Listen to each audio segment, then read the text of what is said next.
अनेक ठिकाणी एसटी बसचं तिकीट हे 91 किंवा 74 किंवा 86 रुपये असं आहे। जर 91 रुपयाचं तिकीट असेल तर प्रवाशांना 9 रुपये सुटे कुठून देणार असा सवाल वाहकांनी विचारलाय। आमचे प्रतिनिधी अमर घटाटे यांनी एसटी प्रवाशांकडूनही समस्या जाणून घेतलेल्या आहेत, पाहूयात। एसटी महामंडळाने आजपासून 15% आपल्या भाडेवाढ केलेली आहे। याचा फटका जो सर्वसामान्यांना बसला। सध्या आपण ज्या अमरावतीच्या मध्यवर्ती या बस स्थानकावर आणि या ठिकाणी बघितलं तर ही जी बस आहे ही बस आता नागपूर निघालेली आहे। आधी 225 होती फुल तिकीट आणि आता झाली 262। अच्छा, जेंट्स आणि लेडीजची झाली आधी होती 115 रुपये आणि आता लेडीज झाली आपली लेडीज 132 रुपये झाली। तिकडे जे होते ते होते, आता काय मागीच वाढून राहिली। आता मोदी देते ते इकडून काढते, दुसरं काय म्हणे। पण आता आश्वासन फेल झालं ना द्यायचं, आश्वासन फेल झालं ना म्हणे ते, पण काय मागे होत कमी करतात का? फक्त इलेक्शनचे जुलमेच असतात ते अगोदर। आता बस महागाईला तोंड देणे, बाकी काहीच नाही। बस महागाईला तोंड देणे, दुसरं काहीच कारण नाही आहे। इकडून देणे आणि इकडून घेणे, आपलाच पैसा। अमर घटाटे, साम टीव्ही, अमरावती।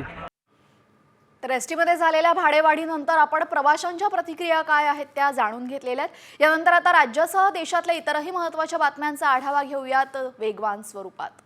धर्मवीर स्वराज्य रक्षक छत्रपती संभाजी महाराज मुंबई किनारा रस्ता प्रकल्प येत्या सोमवारपासून पूर्ण क्षमतेने सुरू होणार आहे। सागरी किनारा प्रकल्प वांद्रे वरळी सागरी सेतूला जोडणाऱ्या पुलाचं काम पूर्ण झालं असून येत्या प्रजासत्ताक दिनी मुख्यमंत्री देवेंद्र फडणवीस यांच्या हस्ते या पुलाचं लोकार्पण होणार आहे। मुंबईच्या गोरेगाव आणि मालाड पश्चिम भागामध्ये आज पाणी पुरवठा बंद राहील, त्यामुळे पाणी जपून वापरण्याचं आवाहन मुंबई महापालिकेनं केलेलं आहे। मालाड पश्चिम मधल्या 1200 मिलीमीटर व्यासाच्या जलवाहिनीला गळती लागली आहे आणि गळतीच्या दुरुस्तीच्या कामामुळे पाणी पुरवठा बंद राहणार आहे। अहिल्यानगरच्या प्रवरा नदीपात्राला कचरा डेपोचं स्वरूप प्राप्त झालेलं आहे। भगवतीपूर ग्रामपंचायतीचं दुर्लक्ष होत असल्याने प्रवरा नदीचं प्रदूषण वाढलेलं आहे। दोन्ही गावातील सर्व कचरा नदीपात्रामध्ये टाकल्याने नदीचं पाणी प्रदूषित होत आहे।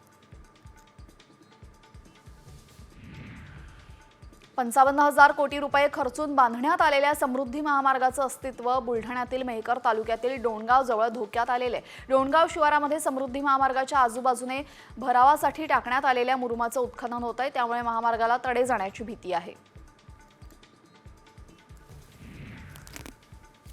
शक्तीपीठ महामार्गाविरोधात हिंगोलीच्या शेतकऱ्यांनी जिल्हाधिकारी कार्यालयासमोर धरणे आंदोलन केलं। वसमत आणि कळमनुरी तालुक्यातील शेतकऱ्यांनी शक्तीपीठ महामार्गाला प्रचंड विरोध दर्शवला आहे। सुपीक जमीन भूसंपादन केली जाणार असल्याने शेतकरी आता आक्रमक झालेत।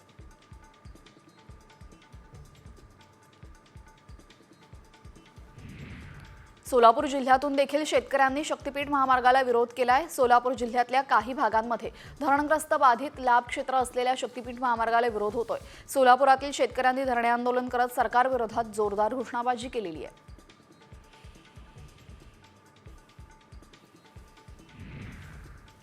पुण्यामध्ये गुइलेन बॅरे सिंड्रोम आजाराच्या 4 रुग्णांची प्रकृती गंभीर झालेली। यामध्ये 2 लहान मुलं आणि 2 प्रौढ व्यक्ती आहेत। ससून रुग्णालयामध्ये या रुग्णांना व्हेंटिलेटरवर ठेवण्यात आलंय, तर पुणे शहरामध्ये एकूण 67 रुग्णांची नोंद झालेली आहे।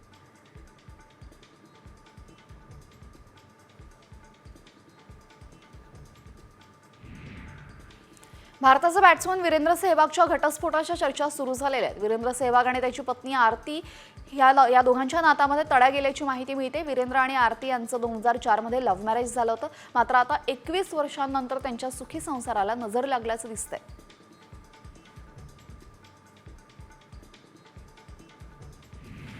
नव्वदच्या दशकातील प्रसिद्ध अभिनेत्री जिने आपल्या सौंदर्यानं प्रेक्षकांना घायाळ केलं होतं, त्या अभिनेत्री ममता कुलकर्णीनं संन्यास घेतलेला आहे। किन्नर आखाड्यामध्ये ती महामंडलेश्वर बनली आहे। ममता कुलकर्णी आता श्री यमाई ममता नंदगिरी नावाने ओळखली जाईल।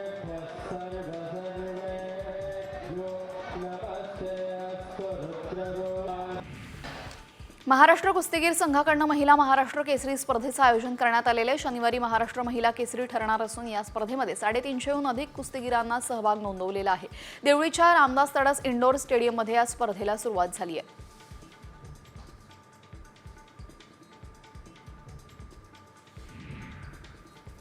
अमेरिकेमध्ये भारतीयांच्या नागरिकत्वाबाबत ट्रम्प यांनी घेतलेल्या निर्णयावर न्यायालयाने महत्त्वाची टिप्पणी केलेली आहे. ट्रम्प यांच्या आदेशावर तात्पुरती स्थगिती देण्यात आली असून न्यायाधीश जॉन कॅनफोर यांनी तात्पुरता प्रतिबंधात्मक आदेश जारी केलाय. त्यामुळे अमेरिकेमध्ये जन्मलेल्या सर्व नवजात बालकांना तुर्तास तरी अमेरिकेचं नागरिकत्व मिळणार आहे. महावितरणाने पहिल्यांदाच ग्राहकांना दिलासा देत 50 ते 60 रुपयांनी बिल कमी करण्याचा प्रस्ताव राज्य वीज नियामक मंडळाकडे पाठवलेला आहे. तर 200 युनिटपर्यंत वापर करणाऱ्या ग्राहकांना समान दर ठेवण्याचा प्रस्ताव आहे. आयोगाने हा प्रस्ताव मान्य केल्यास 1 एप्रिलपासून निर्णय लागू करण्यात येईल. उद्धव ठाकरेंच्या एकला चरोले नाऱ्याचं काँग्रेसनं स्वागत केलेलं आहे. शिवसैनिकांची इच्छा असल्यास स्वबळावर लढू असं ठाकरेंनी जाहीर केलं. तर ठाकरेंच्या निर्णयाचं स्वागत असल्याची प्रतिक्रिया नाना पटोलेंनी दिली आहे.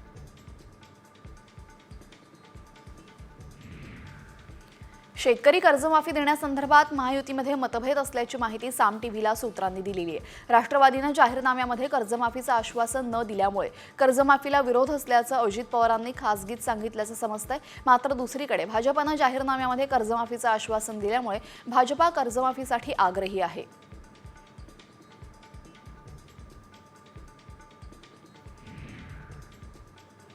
पंधरा फेब्रुवारीला एकनाथ शिंदेंच्या उपस्थितीमध्ये आणखीन उबाठा पदाधिकाऱ्यांचे आणि माजी आमदारांचे पक्षप्रवेश होतील असा दावा उदय सामंतांनी केलेला आहे. रत्नागिरीतील ठाकरे गटाच्या पदाधिकाऱ्यांनी आज शिंदेंच्या गटामध्ये प्रवेश केला.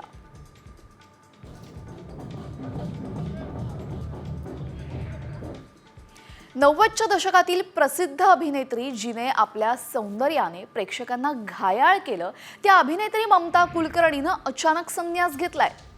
तिनं अचानक संन्यास का घेतला, ममता आता कोणत्या नावानं ओळखली जाणार आणि तिला कोणत्या आखाड्यानं संन्यास दिलेला आहे, पाहूयात या स्पेशल रिपोर्टमध्ये. अभिनेत्री ममता ते संन्यासी महामंडलेश्वर.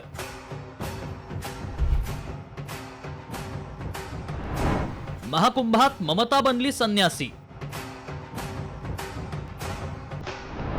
ममताचा बॉलिवूड ते किन्नर आखाडा प्रवास.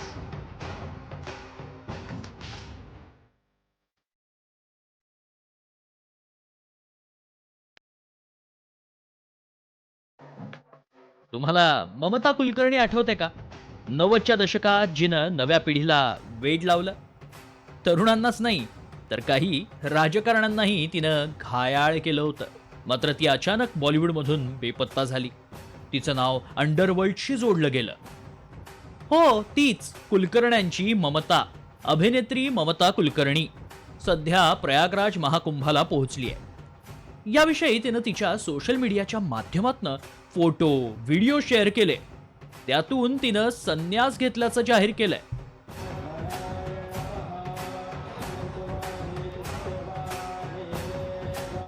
ती आता किन्नारांची महामंडलेश्वर झाली आहे.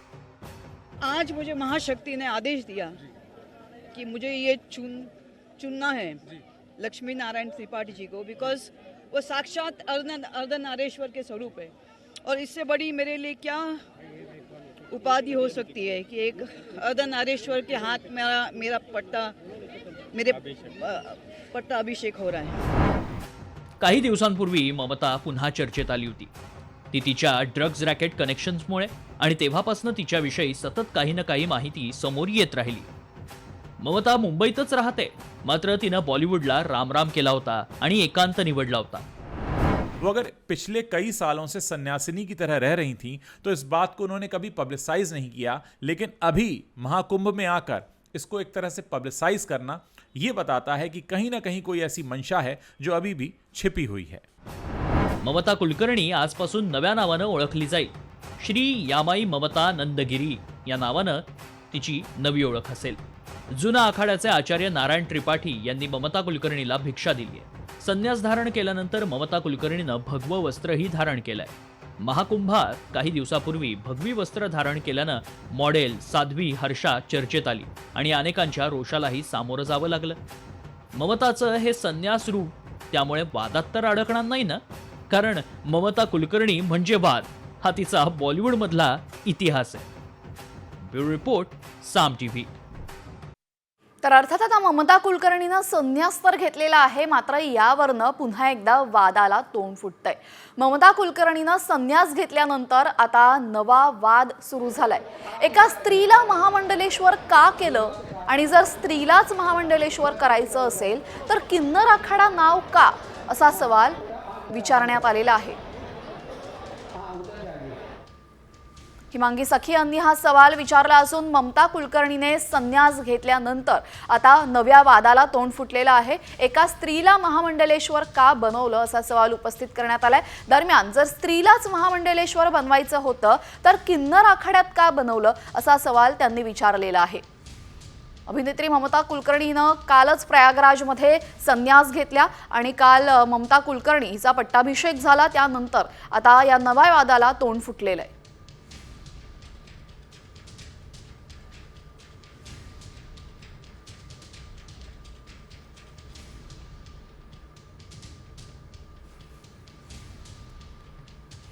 यानंतर राज्यातल्या 36 जिल्ह्यांमधल्या महत्त्वाच्या बातम्यांचा घेऊयात वेगवान आढावा. सुरेश धस यांनी पोलीस अधीक्षकांची भेट घेऊन महादेव मुंडे प्रकरणाचा तपास करण्याची मागणी केलेली आहे. 15 महिन्यांपूर्वीच महादेव मुंडेंची हत्या झाली होती आणि या प्रकरणाचा वाल्मिक कराडचा मुलगा सुशील कराडनं पोलीस अधिकाऱ्याला 150 कॉल्स केल्याचा आरोप सुरेश धस यांनी केलाय.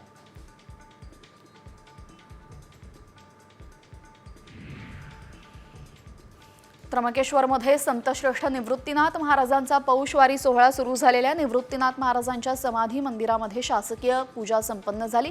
यंदा ही पूजा राज्याचे मंत्री गिरीश महाजन यांच्या हस्ते सपत्नीक संपन्न झाली.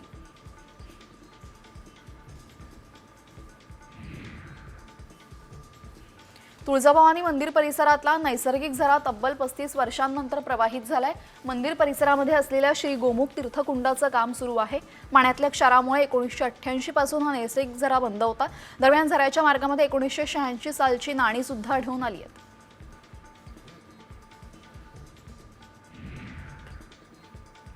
पुण्यातील यवतमधील भाविकाकडनं तुळजाभवानी चरणी सोन्याचे 4 हार अर्पण करण्यात आले. तब्बल 21 लाख रुपये किमतीचे 27 तोळे वजनाचे 4 सुवर्णहार शिवाजी आखोडे यांनी अर्पण केलेत.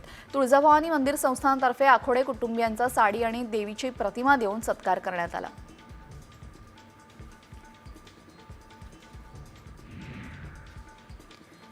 अभिनेत्री ममता कुलकर्णीनं संन्यास घेतलाय. किन्नर आखाड्यामध्ये महामंडलेश्वर बनवलं जातंय, ज्यामध्ये ममता कुलकर्णीला विधी करून महामंडलेश्वर ही पदवी दिली गेली आहे. जुन्या आखाड्याचे आचार्य नारायण त्रिपाठी यांनी ममता कुलकर्णीला दीक्षा दिली. दरम्यान संन्यास धारण केल्यानंतर ममता कुलकर्णीने भगवे वस्त्र धारण केले. शक्तीपीठ महामार्गाला धाराशिवमधून देखीलही शेतकऱ्यांचा विरोध आहे. बाधित शेतकऱ्यांनी जिल्हाधिकारी कार्यालयासमोर धरणे आंदोलन केलं. शेतकऱ्यावर महामार्ग का लादला जातोय असा सवाल बाधित शेतकऱ्यांनी उपस्थित केला. या आंदोलनाला ठाकरे गट आणि काँग्रेसने पाठिंबा दिलाय.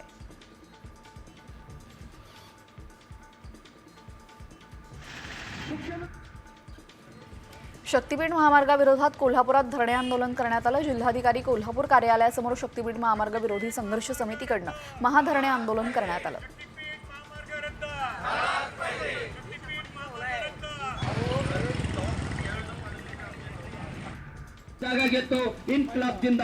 शक्तीपीठ महामार्गाला लातूरमधून देखील विरोध होतोय. लातूर जिल्ह्यातील जवळपास 500 हेक्टर क्षेत्रावर शेतकऱ्यांच्या सुपीक जमिनी आहेत, त्यावरनं शक्तीपीठ महामार्ग जाणार आहे. त्यामुळे विरोधी कृती समितीनं धरणे आंदोलन करत त्याला विरोध केला.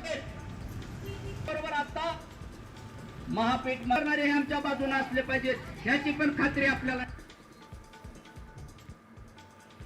लातूर जहिराबाद महामार्गाला भेगा पडल्याने महामार्गावर अपघाताचं प्रमाण वाढलेलं आहे. तर आतापर्यंत अनेकांचा मृत्यू देखील या मार्गावर झालाय. दरम्यान वारंवार प्रशासनाला निवेदन देऊनही प्रशासनाकडनं कुठलीही दखल घेत नसल्याने ग्रामस्थांनी महामार्गावर प्रशासनाची प्रतिकात्मक तिरडी अंत्ययात्रा काढत निषेध व्यक्त केला. मोगलमर्दिनी महाराणी तारा राणी यांच्या चरित्र ग्रंथाचा लोकार्पण सोहळा संपन्न झाला. खासदार सुप्रिया सुळे यांच्या हस्ते खासदार शाहू महाराज छत्रपतींच्या अध्यक्षतेखाली हा सोहळा पार पडला. कोल्हापुरातील नवीन राजवाड्याच्या प्रांगणामध्ये हा सोहळा संपन्न झालाय. देशात विदेशी भाज्यांची मागणी वाढते. यात ब्रोकोली या भाजीची विशेष मागणी असते. नंदुरबारच्या कृषी विज्ञान केंद्रामध्ये या ब्रोकोली भाजीचा प्रयोग यशस्वी झाला असून या यशस्वी प्रयोगानंतर आता नंदुरबार जिल्ह्यातील आदिवासी बांधवांना याची शेती करत लाखोंचं उत्पन्न मिळवता येणार आहे.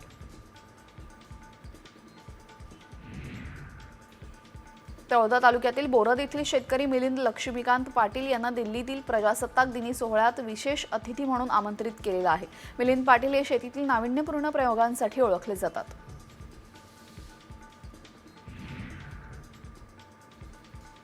कर्नाटकातील गुळामध्ये साखरेचं प्रमाण अधिक आढळून आलेलं आहे. शिवाय गुळाच्या गुणवत्तेबरोबरच साखरेच्या गाठी सापडल्याच्या तक्रारी व्यापाऱ्यांकडून केल्या जातात. त्यामुळे गुळासह अन्य राज्यातील बाजारपेठेमध्ये कोल्हापुरी गुळाला मागणी वाढलेली आहे. त्यामुळे आता कोल्हापुरी गुळाच्या दरामध्ये चांगलीच तेजी असल्याचं दिसतंय.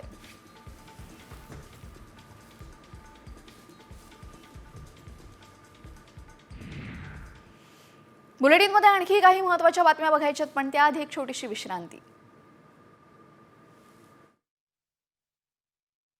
हे सर्वसामान्यांना हुडहुडी भरवणारी, कारण राज्यामध्ये अनेक भागांमध्ये आता थंडीचा जोर पुन्हा वाढणार आहे.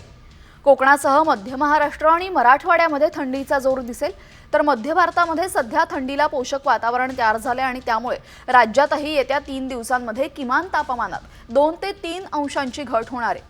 येत्या 5 दिवसात राज्यात कोरडं वातावरण राहणार असून पावसाची मात्र शक्यता नाही आहे.